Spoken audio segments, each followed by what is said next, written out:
In 1874, Father Saunier entered the Grand Seminary of Carcassonne, where he learned Latin, ancient Greek, an exceptional experience, and Jewish notions. His knowledge and skills will allow him to spend time at the major seminary as a teacher.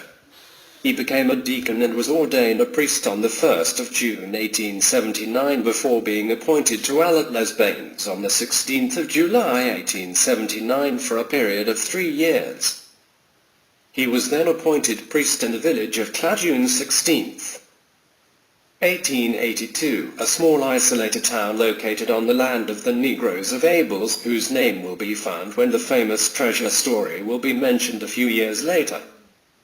Berenger Saunier stayed there for 3 years before becoming a teacher in Narbonne for a few months. According to many sources, his attitude, deemed too independent, earned him to be appointed to the parish of Rennes Le Chateau, a small parish lost in the Aude campaign and presenting a church with a run-down presbytery, but well known to Berenger Saunier. Father François Berenger Saunier, who was called on May 22, 1885, at the age of 33, arrived at Rennes Le Chateau on June 1, 1885, where he took up his duties. He died on January 22, 1917 in Rennes Le Chateau. He will officiate his activities for 32 years, 18 months and 21 days. Strangely, he would have remained almost 33 years to a few months. The church dedicated to Mary Magdalene, a building dating from the 12th century, is dilapidated. The tables replace the broken windows to protect gusts of wind.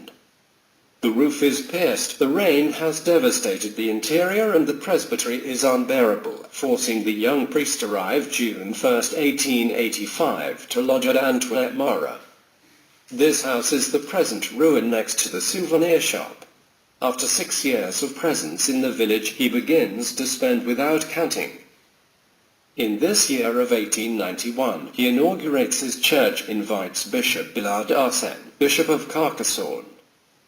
Father Saunier, who seemed to have lived in a certain poverty until 1890, gives the impression that after having carried out simple restoration operations, he began to count the years 1891 and 1892 as expenses. Sumptuary for its church, its presbytery, and the environment close to these two buildings, expenses apparently at its expense. He undertakes a complete renovation of the church according to his tastes, completed in 1897. We must remember this date. It is in the night of November 1, 1897, that the Abbé Galise Antoine will be murdered and found the next morning in his presbytery. It is from this date that Abbé Saunier will abandon his excavations. Construction and renovations begins. In 1899, 1 year and 2 months, Father Saunier bought 6 plots in Rennes Le Chateau. The estate, built until then, ends in 1906.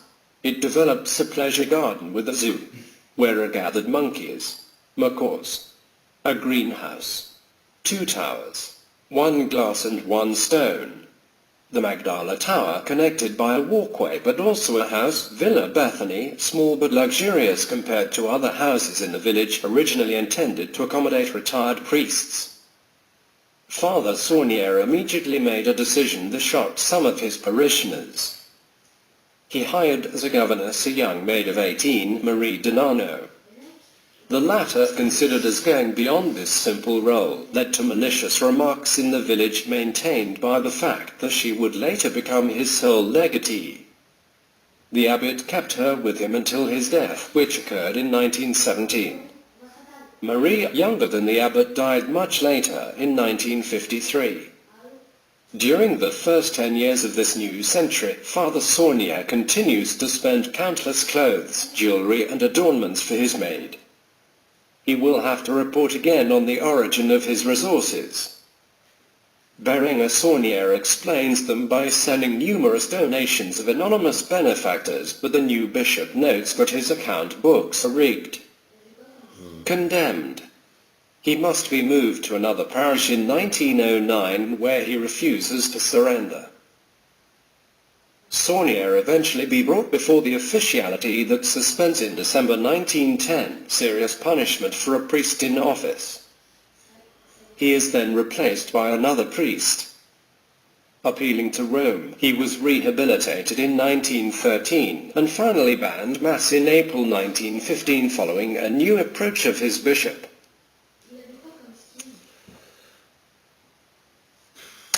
In reality, he will resign himself. He officiates the Masses in his private chapel. His replacement, Father Marty, sad to see that his church will remain empty.